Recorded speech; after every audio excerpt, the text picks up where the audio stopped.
नमस्कार जोहार, मैं याचना जायसवाल। आप देख रहे हैं न्यूज झारखंड। चलिए जानते हैं सुबह से लेकर शाम तक की झारखंड की तमाम बड़ी खबरों को। झारखंड में बारिश से जनजीवन अस्त व्यस्त। 15 जिलों में आंधी तूफान के साथ भारी बारिश का येलो अलर्ट। बंगाल की खाड़ी में बने निम्न दबाव वाले क्षेत्र की वजह से एक बार फिर मानसून सक्रिय हो गया है। इससे झारखंड के कई जिलों में बारिश हो रही है। लगातार बारिश से जनजीवन अस्त व्यस्त हो चुका है। मौसम विभाग के अनुसार आज रांची सहित 15 जिलों में देर शाम तक भारी बारिश होने की संभावना है, जिसको लेकर इन जिलों के लिए येलो अलर्ट भी जारी किया गया है। झारखंड में 25 अगस्त को भी भारी वर्षा होगी। मौसम विभाग ने कहा है कि सोमवार 25 अगस्त 2025 को रांची सहित गढ़वा, पलामू, चतरा, लातेहार, लोहरदगा, गुमला, खुंटी, सरायकेला, खरसावां, सिमडेगा, पश्चिमी सिंहभूम और पूर्वी सिंहभूम में भारी बारिश हो सकती है। इन जिलों में येलो अलर्ट जारी किया गया है। मौसम विभाग ने बताया कि पिछले 24 घंटे में सबसे ज्यादा 205 मिलीमीटर वर्षा लातेहार के चंदवा में हुई है। रांची में 120.8 मिलीमीटर बारिश हुई। शनिवार को सबसे ज्यादा हजारीबाग में 21 मिलीमीटर बारिश दर्ज की गई है। मौसम विभाग के अनुसार 25 अगस्त को एक बार फिर बंगाल की खाड़ी में लो प्रेशर बन रहा है। इसका असर झारखंड पर भी पड़ेगा। मौसम विभाग ने जनता से अपील की है कि कहा है कि वैसे इलाके जहां बाढ़ जैसी स्थिति बनती है वहां वाहन न चलाने, अचानक बाढ़ आने पर सुरक्षित स्थानों पर चले जाने और नालियों को साफ रखने की पूरी कोशिश करें। साथ ही नदी नालों से दूर रहें। विभाग का कहना है कि आगामी 3 दिन राज्य में मौसम की परिस्थितियां चुनौतीपूर्ण रह सकती हैं। ऐसे में सावधानी बरतना ही सुरक्षा का सबसे बड़ा उपाय है। जमशेदपुर में अवैध गन फैक्ट्री का भांडाफोड़। 8 घंटे की छापेमारी में 6 पिस्टल और लेथ मशीन जब्त, 2 गिरफ्तार, मुख्य आरोपी फरार। जमशेदपुर पुलिस ने सोनारी तिलोभट्टा इलाके में बड़ी कार्रवाई करते हुए एक अवैध गन फैक्ट्री का पर्दाफाश किया। चौंकाने वाली बात यह है कि यह फैक्ट्री सोनारी तिलोभट्टा टीओपी से सिर्फ 20 फीट की दूरी पर संचालित हो रही थी। डीएसपी मनोज ठाकुर के नेतृत्व में पुलिस टीम ने शनिवार दोपहर करीब 1 बजे से लेकर देर रात तक छापेमारी अभियान चलाया। कार्रवाई के दौरान पुलिस ने 6 पिस्टल, हथियार बनाने के उपकरण और 3 लेथ मशीनें जब्त की हैं। इस मामले में लखिंदर सरदार समेत 2 लोगों को गिरफ्तार किया गया है, जबकि मुख्य आरोपी समीर सरदार मौके से फरार हो गया। उसकी गिरफ्तारी के लिए पुलिस उड़ीसा और सरायकेला में लगातार छापेमारी कर रही है। गिरफ्तार आरोपी ने पूछताछ में खुलासा किया कि यह अवैध कारोबार पिछले 1 साल से संचालित हो रहा था। फैक्ट्री मृत अपराधी तिलो सरदार के मकान में चलाई जा रही थी। आरोपी दुकान के सामने बैग बेचने का बहाना करके आने जाने वालों को गतिविधियों पर नजर रखते थे। मुख्य आरोपी समीर सरदार का आपराधिक इतिहास पहले से ही लंबा है। वह कई मामलों में जेल जा चुका है और इस समय जमानत पर बाहर है। पुलिस के अनुसार समर स्थानीय स्तर पर हथियार तैयार करवाकर उन्हें बिहार के मुंगेर भेजता था। वहां हथियारों की फिनिशिंग के बाद उन्हें बिहार में सप्लाई किया जाता था। उग्रवादियों ने कोल उत्खनन में खड़ी गाड़ियों में लगाई आग, पोस्टर जारी कर काम बंद करने की धमकी।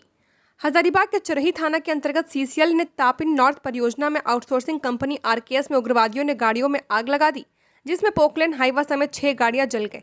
उग्रवादियों ने वाहनों से ही तेल निकालकर घटना को अंजाम दिया है। आउटसोर्सिंग कंपनी आरकेएस पिछले 4 सालों से कोयला खनन करने का काम करती आ रही है। घटना देर रात 12 से 1 बजे के बीच की बताई जा रही है, जहां चरही थाना की पुलिस को जानकारी कार्यरत कंपनी द्वारा दी गई कि व्यू पॉइंट पर खड़ी गाड़ियों और मशीनों में आग लगा दिया गया है। बता दें कि टीपीसी संगठन से जुड़े उग्रवादियों का दस्ता ने पोस्टर भी जारी किया है। उग्रवादियों ने तृतीय प्रस्तुति कमेटी टीपीसी के नाम पर एक पत्र छोड़ा है, जिसमें लिखा है कि बाथरूम की ऑयल कंपनी के अंदर काम करने वाली सभी कंपनी को सूचित किया जाता है कि जब तक संगठन से बात नहीं हो जाती है तब तक सभी लोग अपना काम बंद रखेंगे और जो इन बातों का अवहेलना करेगा तो परिणाम बुरा होगा। गुरुदेव जी के नाम पर जारी की गई है। बारिश से सब्जियों के दाम में 15 से 20% की बढ़ोतरी। विक्रेता मनमाने रेट वसूल रहे। लगातार हो रही बारिश का असर अब रांची के सब्जी बाजारों में साफ दिखने लगा है। सब्जियों की आपूर्ति प्रभावित होने से उनके दाम अचानक बढ़ गए हैं। 2 दिन पहले तक जहां ज्यादातर सब्जियां सस्ती थी, वहीं अब उनके दाम में 15 से 20% तक की बढ़ोतरी दर्ज की गई है। स्थानीय बाजारों में सब्जी विक्रेता मनमाने दाम पर सब्जियां बेच रहे हैं। खरीदारों का कहना है कि 2 दिन पहले तक सब्जियों के दाम कम थे, लेकिन बारिश के बाद अचानक दरें बढ़ा दी गई हैं। हर सब्जी की कीमत 5 से 10 रुपए प्रति किलो तक बढ़ गई है। जो टमाटर 50 रुपए किलो बिक रहा था, वह अब 60 रुपए किलो है। बैंगन, भिंडी और परवल की कीमतों में भी उछाल देखा जा रहा है। पूर्व सीएम चंपई सोरेन के बेटे बाबूलाल सोरेन को पुलिस ने किया डिटेन। रांची के कांके स्थित नगड़ी में आदिवासी समाज के लोगों द्वारा आयोजित हल जोतो रोपा रोपो कार्यक्रम के तहत आज सुबह से ही पुलिस की कार्रवाई तेज हो गई। एक तरफ रांची पुलिस ने पूर्व मुख्यमंत्री चंपई सोरेन को उनके मोहराबाद स्थित आवास में हाउस अरेस्ट कर लिया। वहीं जमशेदपुर में चंपई सोरेन के पुत्र और भाजपा नेता बाबूलाल सोरेन को नगड़ी की ओर जाते समय पुलिस ने तमाड़ में डिटेन कर लिया है। इसके अलावा सरायकेला और जमशेदपुर के साथ अन्य जिलों से नगरी पहुंचने वाले लोगों को भी पुलिस ने रोक लिया। सरायकेला के कांड्रा थाना पुलिस ने सरायकेला जिला परिषद अध्यक्ष सोनाराम बोधरा को डिटेन किया है। रांची जाने वाले सभी काफिले को राज्य भर में रोक दिया गया है, जिससे स्थिति और भी तनावपूर्ण बन गई है। पतरातू डैम का 8 फाटक खोला गया। डैम का जलस्तर 1327.7 RL हुआ पार। 8500 क्यूसेक पानी छोड़ा जा रहा है। लगातार हो रही बारिश ने पतरातू समेत आसपास के क्षेत्र में जनजीवन बुरी तरह अस्त व्यस्त कर दिया है। शनिवार की देर रात पतरातू डैम प्रबंधन ने जलस्तर बढ़ने के कारण 2 अतिरिक्त फाटक खोल दिए हैं। रविवार की सुबह 2 और फाटक खोले गए। 2 जुलाई से ही डैम से पानी छोड़ा जा रहा है। पहले 4 फाटकों से पानी निकाला जा रहा था, लेकिन लगातार बारिश के कारण अब सभी 8 फाटक खोल दिए गए हैं, जिनसे 8500 क्यूसेक पानी छोड़ा जा रहा है। डैम प्रबंधन के अनुसार डैम की मूल क्षमता 1332 RL थी, जिसे बाद में घटाकर 1330 RL कर दिया गया है। वर्तमान में जलस्तर 1328 RL पर नियंत्रित करने का प्रयास किया जा रहा है। स्थिति पर नजर बनाए रखने के लिए प्रबंधन की टीम चौकसी बरते हुए है और लगातार निगरानी कर रही है। डैम से पानी छोड़े जाने के बाद दामोदर नदी का जलस्तर तेजी से बढ़ गया। इससे निचले इलाकों में बाढ़ जैसे हालात उत्पन्न हो गए हैं। रामगढ़ जिला प्रशासन ने नदी किनारे और डैम क्षेत्र के आसपास रहने वाले लोगों से सतर्क रहने की अपील की है। साथ ही संबंधित विभागों को भी अलर्ट पर रखा गया है ताकि संभावित आपदा से निपटा जा सके। चलते ऑटो पर गिरा पेड़, चालक की दर्दनाक मौत। यहाँ का है मामला। रांची के तुपुदाना खुंटी में एक बड़ा दर्दनाक हादसा हो गया। 10 माइल चौक के मुख्य सड़क के समीप बीते शनिवार को चलते ऑटो पर अचानक एक पेड़ गिर गया, जिसके बाद पेड़ से दबकर ऑटो चालक की मौके पर मौत हो गई है। वहीं ऑटो में बैठे सभी 3 सवारी सुरक्षित हैं। मृतक की पहचान 10 माइल निवासी 30 वर्षीय अश्विन लकड़ा के रूप में की गई है। मिली जानकारी के अनुसार ऑटो तुपुदाना से खुंटी की ओर जा रहा था और उस ऑटो में एक चालक और पीछे वाली सीट पर 3 सवारी बैठे थे। इसी क्रम में लगातार हो रही बारिश और तेज हवाओं के कारण 10 माइल चौक के पास अचानक पुराना आम का पेड़ ऑटो पर गिर गया, जिसमें ऑटो चालक की मौत हो गई। घटना की सूचना तत्काल खरसीदाग OP पुलिस को दी गई है, जिसके बाद पुलिस मौके पर पहुंची और चालक को बाहर निकालकर रिम्स ले गए, जहां चिकित्सकों ने उसे मृत घोषित कर दिया। वहीं शव को पोस्टमार्टम कर उनके परिजनों को सौंप दिया गया है। निजी स्कूल की शिक्षिका ने छात्र को बेरहमी से पीटा, हाथ और पैर तोड़े, प्राथमिकी दर्ज। लोहरदगा के भंडरा प्रखंड के पलमी में संचालित संत मैरी पब्लिक स्कूल के शिक्षिका द्वारा पिटाई करने पर एक छात्र गंभीर रूप से घायल हो गया। पीड़ित छात्र का नाम मसमानो गांव निवासी सुकरा उराव का 8 वर्षीय पुत्र प्रिंस उराव बताया जा रहा है। इस मामले में छात्र के पिता ने स्कूल की शिक्षिका कांति किरण किंडो पर अपने पुत्र की बेरहमी से पिटाई करने का आरोप लगाया है। साथ ही भंडरा थाना पुलिस को आवेदन देते हुए आरोपित शिक्षिका पर कड़ी कार्रवाई की मांग की है। सुकरा उराव ने पुलिस को दिए आवेदन में स्पष्ट किया है कि उसका पुत्र प्रिंस उराव संत मैरी पब्लिक स्कूल पलमी के UKG कक्षा में अध्ययनरत है। प्रिंस उराव स्कूल के छात्रावास में रहकर पढ़ाई करता है। वह 20 अगस्त को स्कूल में पढ़ाई कर रहा था। इसी दौरान दोपहर के समय में स्कूल की शिक्षिका कांति किरण किंडो ने प्रिंस उराव को अपने दफ्तर में बुलाया और स्कूल की बात स्वजनों को बताने की बात कहते हुए डंडे से बेरहमी से पिटाई कर दी। साथ ही विद्यालय में घटित किसी भी घटना, खान पान की शिकायत स्वजन या अन्य लोगों के पास नहीं कहने की कड़ी हिदायत दी। बताया जा रहा है कि शिक्षिका की पिटाई से उनका पुत्र प्रिंस उराव का दाहिना पैर टूट गया। इसके अलावा बाएं हाथ का एक अंगुली भी टूट गया है। विद्यालय में घटित घटना की जानकारी प्रिंस ने घर पहुंचकर स्वजनों को दी। इधर भंडरा थाना पुलिस ने सुकरा उराव के आवेदन मिलने के पश्चात प्राथमिकी दर्ज कर तत्काल कार्रवाई में जुट गई है। धनबाद के ईस्ट बसोरिया में चाल धंसा, घरेलू उपयोग के लिए कोयला निकालने के दौरान हादसा, एक युवक की मौत, लड़की घायल। धनबाद के ईस्ट बसोरिया स्थित लिब्रा आउटसोर्सिंग कोलियरी क्षेत्र में रविवार को चाल धंसने से एक युवक की मौत हो गई है, जबकि एक लड़की गंभीर घायल हो गई है। घायल लड़की का इलाज Shaheed Nirmal Mahato medical college and hospital Dhanbad में चल रहा है। स्थानीय लोगों के मुताबिक कुछ लोग बगल की माइन से घरेलू उपयोग के लिए कोयला निकाल रहे थे। इसी दौरान अचानक चाल धंस गया। हादसे में ईस्ट बसोरिया OP क्षेत्र निवासी छोटू भुइया की मौके पर मौत हो गई। वहीं सुहाना कुमारी मलबे में दबकर घायल हो गई है, जिसे स्थानीय लोगों ने निकालकर अस्पताल पहुंचाया है। घायल सुहाना के पिता नरेश केवट ने बताया कि इलाके के लोग अक्सर घर का चूल्हा जलाने के लिए पास की माइन से कोयला निकालते हैं। रविवार को उनकी बेटी भी वहां गई थी। उन्होंने उसे रोकने की कोशिश की थी, लेकिन वह नहीं मानी। हादसे के बाद से पूरे इलाके में दहशत का माहौल है। घटना की आधिकारिक पुष्टि अब तक किसी जिम्मेदार अधिकारी की ओर से नहीं की गई है। हमको जमीन बचाना है, इसलिए हाउस अरेस्ट किया गया है। हाउस अरेस्ट के बाद बोले चंपई सोरेन। नगरी की जमीन को लेकर उठे विवाद ने शनिवार को नया मोड़ ले लिया। झारखंड के पूर्व मुख्यमंत्री चंपई सोरेन सुबह जैसे ही कार्यक्रम के लिए निकलने की तैयारी कर रहे थे, तभी प्रशासन की ओर से पुलिस अधिकारी उनके घर पहुंचे। उन्होंने साफ कह दिया कि आज वे घर से बाहर नहीं जा सकते हैं। चंपई सोरेन खुद बताते हैं, सुबह आए और कहा कि आज कहीं मूवमेंट नहीं करना है। हमने भी कहा ठीक है, नहीं निकलेंगे, अब शाम को आगे की रणनीति बनाएंगे। सोरेन के मुताबिक सरकार उनकी आवाज दबाने की कोशिश कर रही है।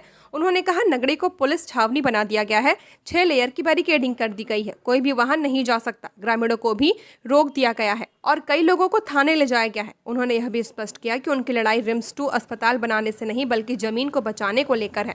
हमको जमीन बचाना है। सरकार ग्राम सभा को दरकिनार कर रही है और CNT एक्ट का उल्लंघन हो रहा है, यही हमारा विरोध है।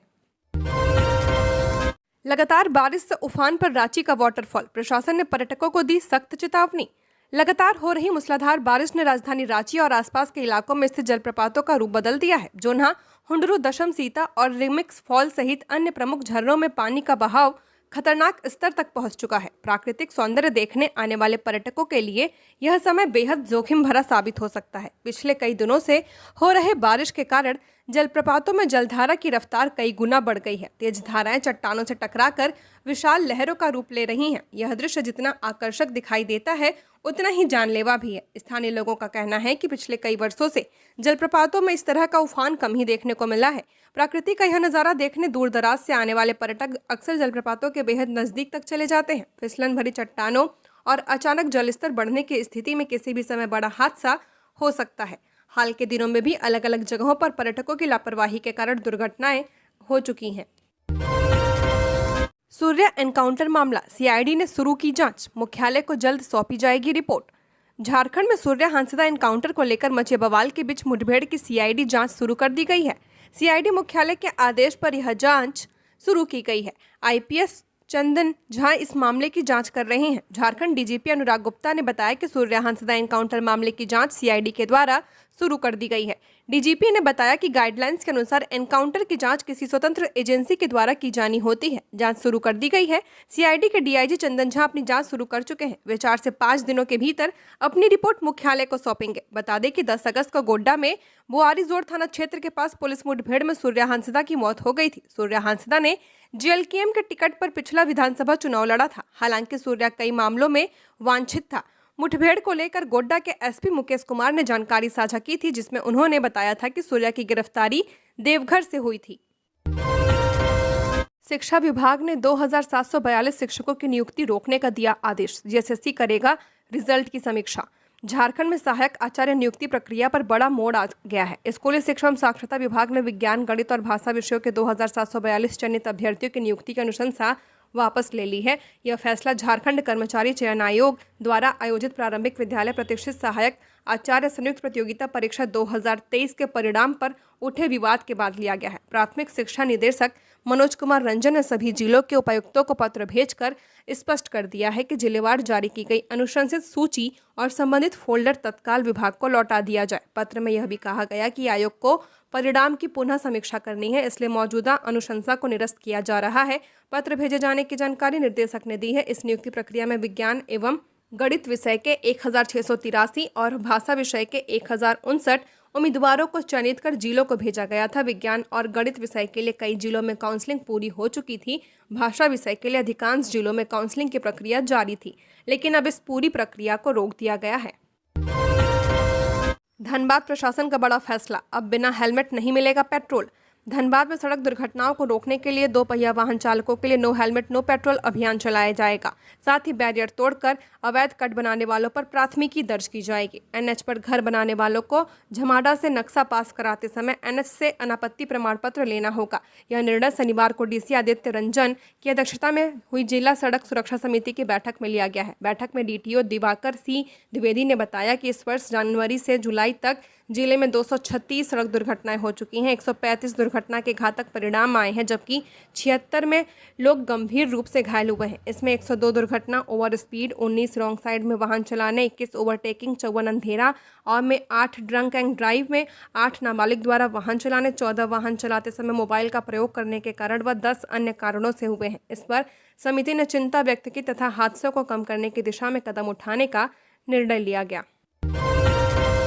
पश्चिमी सिंहभूम में नदी पार करते समय युवक बहा। मनोहरपुर बाजार से लौटते वक्त कोयना नदी की तेज धार में गया, गोताखोर कर रहे तलाश। पश्चिमी सिंहभूम के मनोहरपुर प्रखंड में एक दुखद घटना सामने आई है। टिमरा गांव के लीमतूर टोला निवासी अभिराम चिरवा कोयना नदी में बह गया। शाम को अभिराम अपने दोस्तों के साथ बाजार गया था। वापसी के समय कोयना नदी का जलस्तर अधिक था। नदी पार करने के दौरान वह तेज बहाव की चपेट में आ गया। स्थानीय प्रशासन को घटना की जानकारी दी गई। मनोहरपुर के बीडीओ शक्तिकुंज ने तुरंत कार्रवाई करते हुए गोताखोरों को बुलाया। 36 घंटे बीत जाने के बाद भी युवक का कोई पता नहीं चल पाया है। जिले में लगातार हो रही बारिश से नदी नाले उफान पर हैं। इससे आम जनजीवन प्रभावित हो रहा है। मूसलाधार बारिश से शंख और कोयला नदी उफान पर, लोगों की बढ़ी परेशानी। लोहरदगा में लगातार हो रही मूसलाधार बारिश ने आम लोगों की परेशानी बढ़ा दी है। बारिश के कारण जिले की प्रमुख नदियां शंख और कोयल नदी उफान पर है, खतरे के निशान से ऊपर बह रही। वहीं बारिश के पानी से शहरी क्षेत्रों के कई इलाकों में जल जमाव हो चुका है। साथ ही घरों और दुकानों में पानी घुसने लगा है, जिससे लोगों की परेशानी बढ़ गई है। लगातार बारिश के कारण शहरी क्षेत्र स्थित न्यू रोड के समीप एक फर्नीचर दुकान में बारिश का पानी घुसने से दुकान में रखे लाखों रुपए के फर्नीचर बर्बाद हो गए।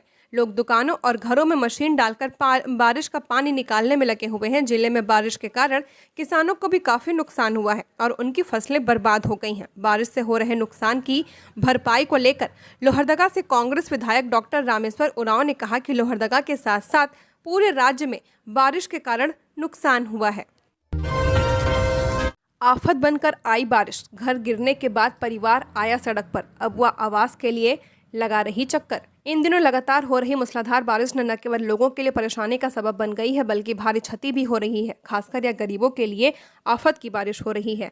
बारिश के कारण गरीबों का आशियाना भी छिन जा रहा है। शनिवार रात बिरनी प्रखंड के मंझिला डीह में तेज बारिश के दौरान मीना देवी का कच्चा घर गिर गया। इससे कोई क्षति तो नहीं हुई, लेकिन महिला का परिवार बेघर हो गया है। साथ ही घर में रखा खाद्य सामग्री व कपड़ा समेत सामान मिट्टी मलबे में दबकर नष्ट हो गए हैं। महिला को बारिश में रहने की चिंता सताने लगी है। गृह स्वामी मीना देवी ने बताया कि शाम को घर पर प्रतिदिन की तरह खाना बना रही थी।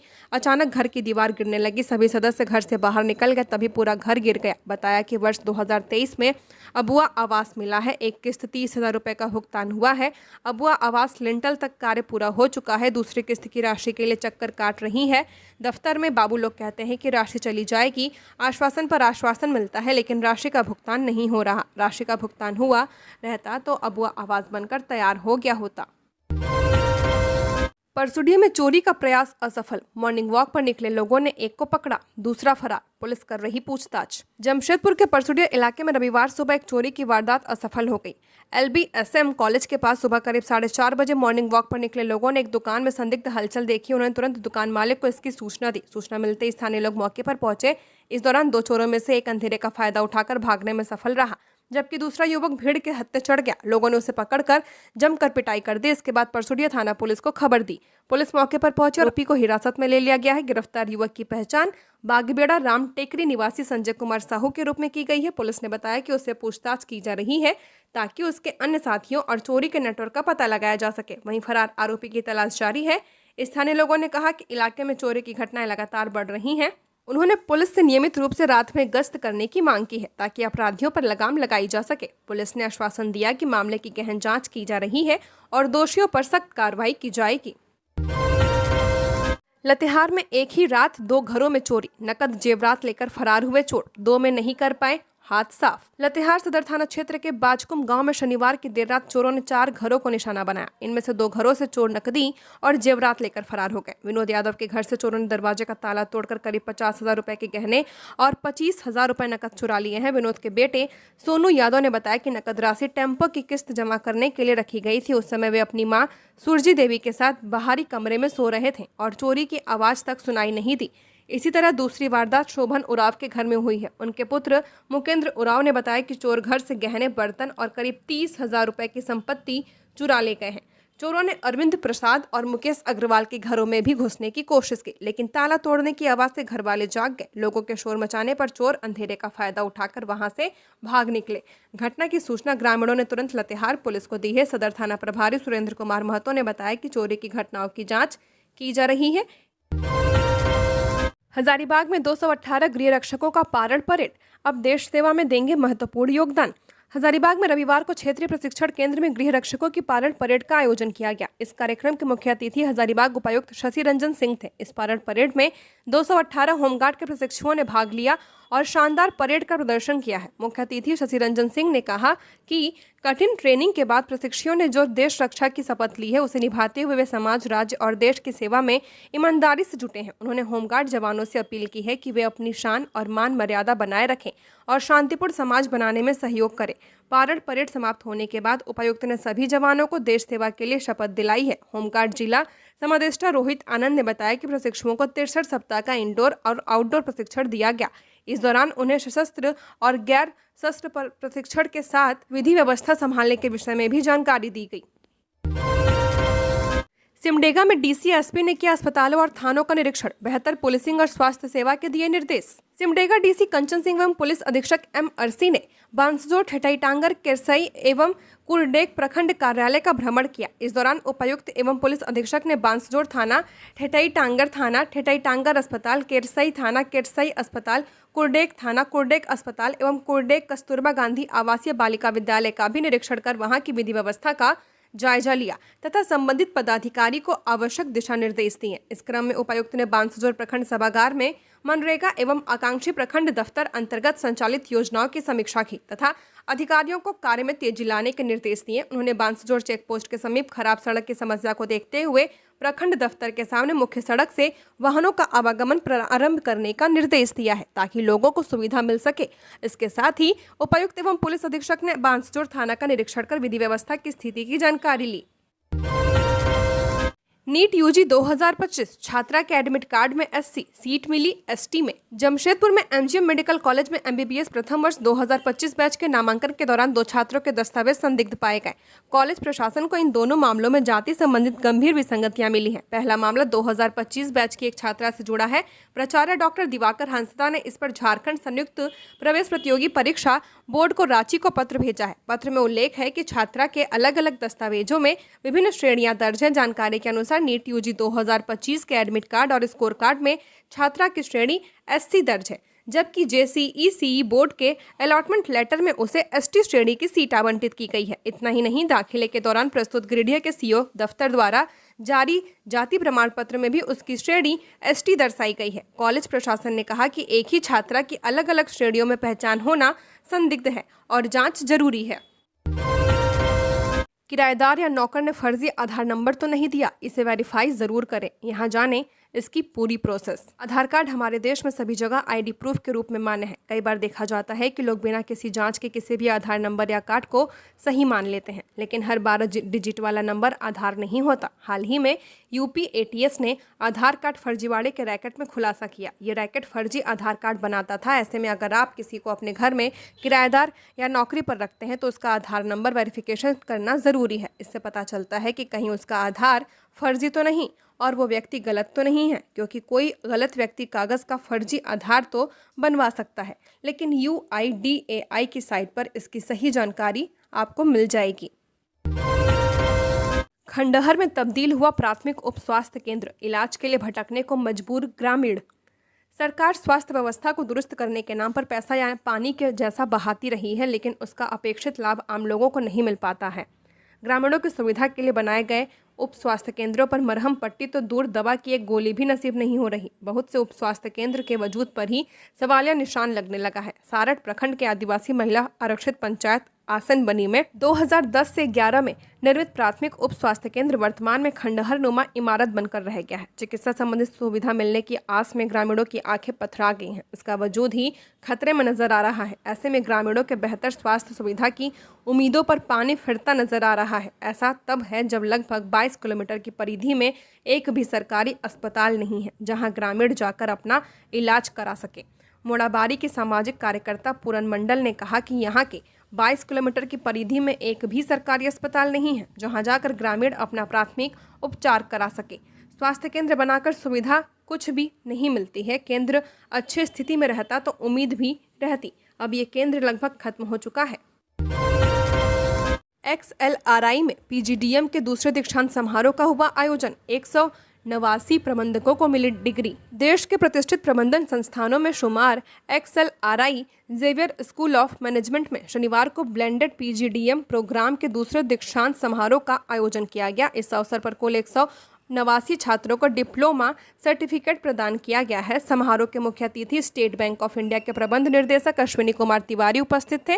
कार्यक्रम की अध्यक्षता XLRI के निर्देशक डॉक्टर सेबेस्टियन जॉर्ज SJ ने की है। इस अवसर पर dean academics doctor Sanjay Patro, dean administration and finance doctor Donald D'Silva, associate dean XOL programme doctor R Giridhar तथा अन्य प्रोफेसर उपस्थित थे। मालगाड़ी खुलते ही चढ़ जाते हैं कोयला चोर। गिरिडीह में कोयला चोरी पर लगाम लगाने के लिए प्रबंधन ने सक्रियता बढ़ा दी है। CCL गिरिडीह कोलियारी क्षेत्र से कोयले का अवैध खनन, डंप के साथ साथ रैक से कोयला चोरी आम बात हो चुका है। कोयला चोर जान हथेली पर रखकर कोयला चोरी करते हैं। दरअसल हाल ही में मीडिया ने इससे जुड़ी एक खबर प्रकाशित की थी, जिसके बाद CCL गिरिडीह प्रबंधन नए तरीके से काम करना शुरू कर चुका है। क्षेत्र के महाप्रबंधक गिरीश कुमार राठौर एवं परियोजना पदाधिकारी GS मीणा ने कोयला चोरी से निपटने के लिए नई टीम का गठन किया है। CCL गिरिडीह कोलियारी के प्रबंधक राजवर्धन कुमार के नेतृत्व में टीम गठित की गई है। टीम में शामिल पदाधिकारी, कर्मी और सुरक्षा गार्ड मुस्तैदी के साथ ड्यूटी कर रहे हैं और कोयला चोरों को खदेड़ रहे हैं। CCL प्रबंधन के लिए साइडिंग से कोयला को मालगाड़ी पर लादने और फिर रैक को सुरक्षित निकालना चुनौती भरा काम रहा है। ऐसे में हाल के दिनों में रैक लगाते ही GM-PO के निर्देश पर पदाधिकारी राजवर्धन कुमार के नेतृत्व में टीम में शामिल कर्मी सतर्क रहते हैं। जब चलती ट्रेन पर चोर चढ़ते हैं तो कोयले की बड़ी बड़ी चट्टानों को नीचे फेंक देते हैं। ऐसे में रैक खुलने से पहले ही तैनात कर्मी खुद की ही बड़ी चट्टानों को तोड़ देते हैं। झारखंड की और खबरों के लिए बने रहिए हमारे साथ। हमारे चैनल न्यूज़ झारखंड पर चैनल को सब्सक्राइब करें, साथ बेल आइकन को प्रेस करें। नमस्कार।